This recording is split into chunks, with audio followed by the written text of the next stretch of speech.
Hello दोस्तों, अपनी संस्कृति में मैं आप सबका हार्दिक स्वागत करती हूँ। आज की इस कड़ी में हम जानेंगे गरुड़ पुराण की कुछ खास बातें। तो उससे पहले आप वीडियो को कर दीजिए लाइक, चैनल को सब्सक्राइब करना और अपना सपोर्ट बनाए रखना अपने कमेंट, शेयर और लाइक के साथ। तो आगे बढ़ते हैं आज की वीडियो में। गरुड़ पुराण के बारे में सभी जानते होंगे। गरुड़ पुराण में स्वर्ग, नर्क, पाप, पुण्य के अलावा बहुत कुछ है। उसमें ज्ञान, विज्ञान, नीति, नियम और धर्म की बातें भी बताई गई हैं। गरुड़ पुराण में एक और जहां मौत का रहस्य है तो दूसरी ओर जीवन का रहस्य भी इसी में छिपा हुआ है। गरुड़ पुराण से ही हमें कई तरह की शिक्षाएं मिलती हैं। इसमें मृत्यु के पहले और बाद की स्थिति में भी बताया गया है। यह पुराण भगवान विष्णु की भक्ति और उनके ज्ञान पर आधारित है। प्रत्येक व्यक्ति को यह पुराण जरूर पढ़ना चाहिए। इसमें हिंदू धर्म के प्रसिद्ध ग्रंथों में से एक ग्रंथ इसको बताया गया है। 18 पुराणों में से इसे एक विशेष पुराण माना गया है। हमारे जीवन को लेकर कई गूढ़ बातें भी यहाँ पर बताई गई हैं।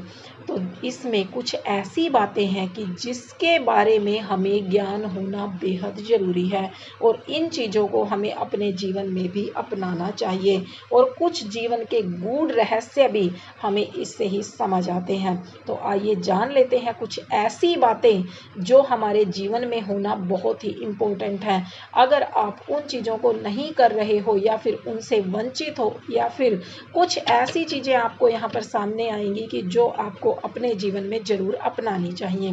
तो आइए ज़्यादा समय वेस्ट ना करते हुए हम बढ़ते हैं अपनी वीडियो में और जान लेते हैं ये 7 बातें। संयम और सतर्कता। जिंदगी है तो मित्र भी हैं और शत्रु भी हैं। कहते हैं कि जिसका कोई शत्रु नहीं है वह अपनी जिंदगी में कुछ कर ही नहीं रहा है। यानी अगर आपका कोई शत्रु ही नहीं है तो इसका मतलब आपने कोई काम अच्छा या बुरा कुछ भी नहीं किया है। क्योंकि कुछ काम कुछ लोगों के अकॉर्डिंग अच्छे होते हैं तो कुछ लोग उसी काम को बुरा मानते हैं। तो जिन लोगों के लिए वो काम अच्छे होते हैं वो हमारे मित्र बन जाते हैं और जिनको वो चीज़ें अच्छी नहीं लगती, जो उस चीज़ के अगेंस्ट होते हैं, तो वो हमारे शत्रु बन जाते हैं।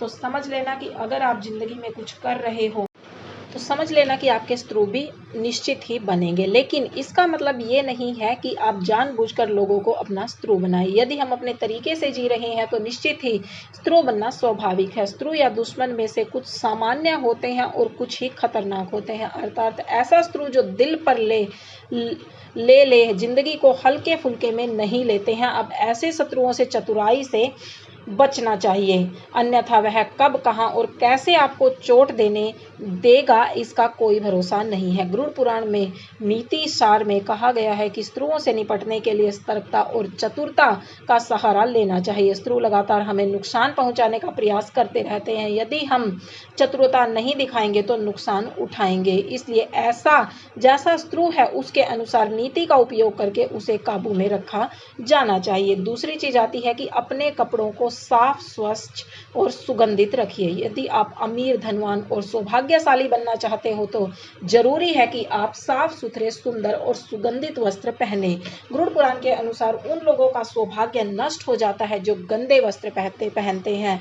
जिस घर में ऐसे लोग होते हैं जो गंदे वस्त्र पहनते हैं उस घर में कभी भी लक्ष्मी नहीं आती, जिसके कारण उस घर से सौभाग्य चला जाता है और दरिद्रता का निवास हो जाता है। देखा गया है कि जो लोग धन और सभी सुख सुविधाओं से संपन्न है लेकिन फिर भी वह लोग गंदे कपड़े पहनते हैं तो उनका धन धीरे धीरे नष्ट हो जाता है। इसलिए हमें साफ एवं सुगंधित कपड़े पहनने चाहिए जिससे हमारे ऊपर महालक्ष्मी की कृपा बनी रहे। ज्ञान का संरक्षण अभ्यास से होता है। कितना ही कठिन से कठिन सवाल हो, ज्ञान हो, विद्या हो या याद रखने की बात हो, वह अभ्यास से ही संरक्षित रखी जा सकती है। अभ्यास करते रहने से व्यक्ति उक्त ज्ञान से पारंगत होता ही है और साथ ही उसे कभी भी नहीं भूलता है।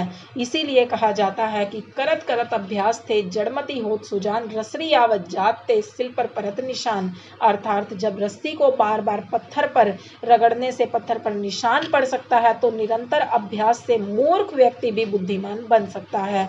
अभ्यास के बगैर विद्या नष्ट हो जाती है। यदि ज्ञान या विद्या का समय समय पर अभ्यास नहीं करेंगे तो वह भूल जाएंगे। तीसरी बात आती है निरोगी काया। संतुलित भोजन करने से निरोगी काया प्राप्त होती है। भोजन से ही व्यक्ति सेहत प्राप्त करता है और भोजन से ही वह रोगी हो जाता है। भोजन ही हमारे शरीर का मुख्य स्रोत है। हमें हमेशा आधी से ज़्यादा बीमारी इस वजह से होती है कि हम असंतुलित खान पान रखते हैं, जिसके कारण हमारा पाचन तंत्र ठीक से काम नहीं करता। इसलिए हमें सदैव सुपाच्य भोजन ही ग्रहण करना चाहिए। एकादशी व्रत को ग्रंथों और पुराणों में श्रेष्ठ बताया गया है। गरुड़ पुराण में तो इसकी महिमा का खूब बखान किया गया है। जो व्यक्ति एकादशी का व्रत रखता है वह सभी कष्टों से बचा रहता है, उसे उस व्रत का निश्चित ही लाभ मिलता है। एकादशी व्रत रखने के कुछ नियम होते हैं, इस व्रत के नियम के अनुसार ही रखना चाहिए। इस दिन सिर्फ फलाहार ही लेना चाहिए, किसी भी प्रकार का व्यसन नहीं करना, तभी यह व्रत फल देता है।